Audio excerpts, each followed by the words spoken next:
A sole proprietor and workers' compensation, what it means to the business owner. Hi, I'm Randy Seberg, and in this edition of Work Comp Consultants Video Network, we're going to begin our series on workers' compensation entities. Today we'll talk about the sole proprietor and workers' compensation insurance.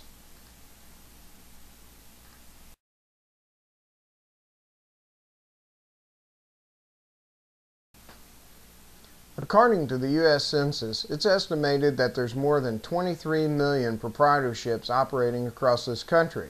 A sole proprietor is a type of business entity that's owned by one individual. The owner receives all receipts and/or profits from the business, and they're held individually responsible for all the losses and debts. In a sole proprietorship, there's really no difference between the individual owner and the business.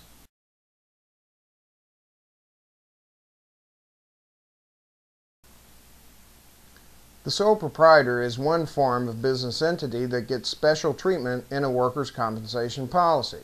Workers' comp insurance is a state-specific product. That means each state has its own set of rules, statutes, and methods that it's adopted for dealing with different business entities. These rules specifically address how a business owner acting as a sole proprietor is rated and/or included within coverage on a policy.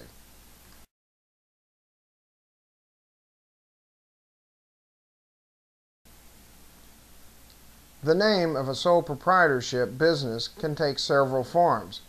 It may be simply shown as the name of the individual owner, such as John Doe, or the owner may choose to use a trade name or fictitious business name, such as John's Mowing Service.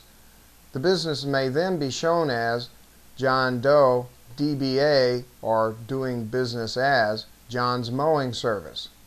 Regardless the naming convention chosen for use, when it's a sole proprietorship, there's no distinction between the individual owner and the business.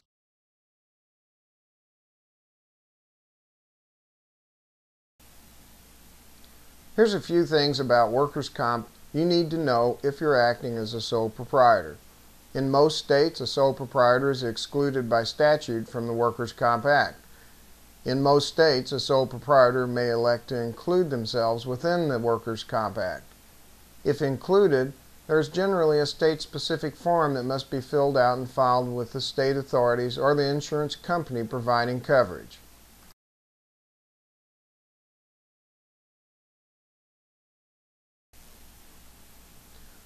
While the workers' comp policy for a sole proprietor will cover its employees, it may or may not provide coverage for the owner. If you're a sole proprietor and have elected to be included in coverage, you'll be treated differently for rating purposes than your employees. Most states have specific guidelines and assign a rating payroll to be used for the sole proprietor owner. This rating payroll may be a flat fixed amount or it may be a banded bracket amount. Regardless the actual amount of compensation a sole proprietor may earn or pay themselves, it's this mandated number that must be used to rate the policy. For example, in Georgia, $42,800 is the flat amount used to rate for a sole proprietor. In Illinois, it's $51,000. In Florida, it's $40,700. These numbers can change, and many are adjusted annually.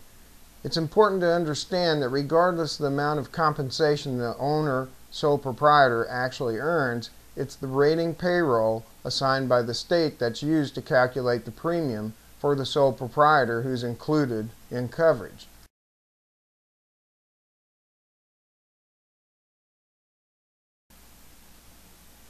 Remember two things.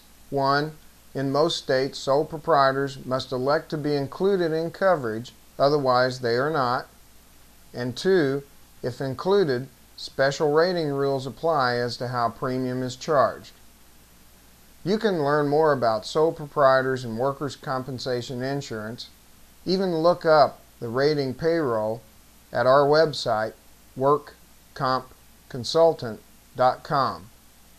I hope this information has been helpful, and thanks for watching.